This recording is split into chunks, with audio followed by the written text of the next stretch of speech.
अगले डी बादशाह कचारी लई ते ऊ नौकर दे पुत्र को सदा। नौकर दा पुत्र उसे वेले बादशाह दे सामने हाजिर थिया। बादशाह को आखा, मैं तेको एक जरूरी कम दो भेजेंदा पिया, मेरी गाल चंगी तरह याद कर घिन। तू 7 समंदर पार वन के उथा सिज कुल पुछ आ जो तू सवेल चिरक ते क्यों उभरदे ते निमाशा को वक्ते क्यों लह वेंदे। नौकर दा पुत्र ए सवाल सुन के हक्का बक्का रह गया। बादशाह दे अगू हाथ बन के आखा, जो हुक्म बादशाह सलामत दा। घर आके नौकर दा पुत्र बहु चिंतेवा थई। ऊ सोचा, जो बादशाह दा हुक्म मनेंदा तां भी मौत है, जो ना मनेंदा तां वल भी मौत है। अगले दी नौकर दा पुत्र सवेर नाल घरों निकल पिया। वेंदे वगदे ओ चंगा परे जंगल आवड़ा। ओको जंगल इच रात थी गई। ओ एक दरख्त हेठ सम पिया। सवेरे चिड़िया दी चिलकार कोल उंदी अख खुली तो ऊं डिठा जो चंगा डी निकल आया है। ओ वत अपने सफर दो टुर पिया। थोला अगू गया तो ऊं डिठा जंगल इच एक बुढ़ड़ी दरख्तां दे लड़ियां को गंढियां मरेंदी वदी है। नौकर दे पुत्र को आखा, अमड़ी एक एक करेंदी वदी है, तू कौन है ते ई जंगल इच किवें आई है। बुढ़ड़ी उको आखा, मैं सैत हाँ ते जंगल इच लड़ियां बन बन लोकां दे लेख बनेंदी वदी हाँ। बुढ़ड़ी दी गाल सुन के नौकर दे पुत्र आखा, बुढ़ड़ी अमड़ी मैडा लेख कै नाल बधा हिवी। बुढ़ड़ी आखा, तैडा लेख बादशाह दी धी हूर परी नाल बधा हिन। नौकर दा पुत्र बुढ़ड़ी दी गाल सुन के चकरा गया।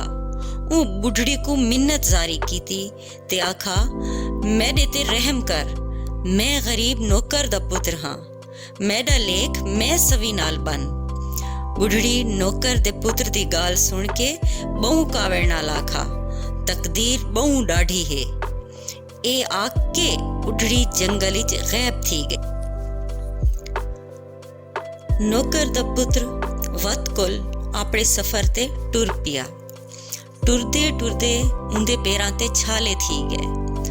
ओ थक तरुट के टाली ते हेठ आ बैठा।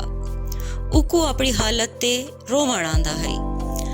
टाली उंदी हालत देख के आखा, जवान क्यों रोंदा बैठे, तेरे नाल कै मंदा कीते। नौकर दे पुत्र टाली को आखा, मैं को बादशाह सलामत हुक्म दिता है जो सिज कुल पूछ आ जो तू सवेल चिरक ते क्यों उभरदा है ते निमाशा को वक्ती क्यों लहवैन है। मैं को ए सोच के रोवण आंदा है जो मैं सिज तक पहुंच सकसा।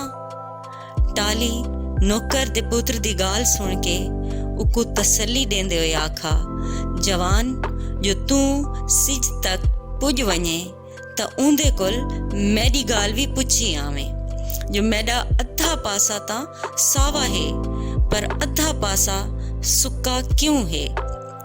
नौकर दा पुत्र सही कट के उठा ते वत कोल अपने सफर ते टुर पिया। वेंदे ओ दरिया दे नेड़े आ अपड़ा। ओ दरिया दी बंद ते बह के सुचेंदा बैठा है जो इकू किवें पार करा। उसे वेले दरिया इचों एक मच्छी निकली ते ऊं कोल पूछा, जवान दरिया दी मण ते बह के क्यों परेशान बैठा है। नौकर दे पुत्र मच्छी को आखा, मैं इथा सुचेंदा बैठा जो दरिया को किवें पार करा। मच्छी आखा, मैं तेको दरिया पार करवेंदी हाँ, तू मेरी कण ते बह वन। नौकर दा पुत्र मच्छी दी कण ते बह के दरिया पार कीता। जिवें ओ बैग किनारे ते अपड़ा। मच्छी कोल पुछा, तू कित्था वैंदा पिया है। नौकर दे पुत्र आखा, मैकू बादशाह सलामत हुक्म दिता है जो सिज कोल पूछा जो तू सवेल चिरक ते क्यों उभरदा है ते निमाशा को वक्ती क्यों लह वैंदा है। उंदी गाल सुन के मच्छी आखा, सिज कोल वन के मैडी गाल भी पुछी आवे जो मैं देशे भी खावां या पीवां ता मेरा संग क्यों दुखदा है।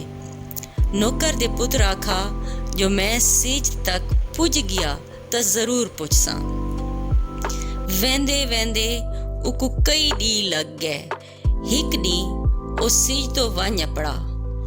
वञण सहती सिज को आखा, मैं को बादशाह सलामत हुक्म दिता है जो सिज कोल पूछा तू सवेल चिरक ते क्यों उभरदा है ते निमाशा को वक्ती क्यों लह वैंदा है। सिज ए सुन के आखा, मैं चिरके ई कीते उभरदा जो कसबी चंगा आराम कर गिनन ते निर्हाण करके आपड़े आपड़े काम कार दो वञन ते वक्ती ई कीते लह वैंदा जो मजदूर कसबी आपड़ा आपड़ा काम मुका के घरां दो बालां कोल वाल आवें। सिज दी गाल सुन के नौकर दा पुत्र बहु खुश थिया। सिज को आखा, ए तो ठीक थिया, भल मैं टाली ते मच्छी दा सनिया भी चई वता हाँ।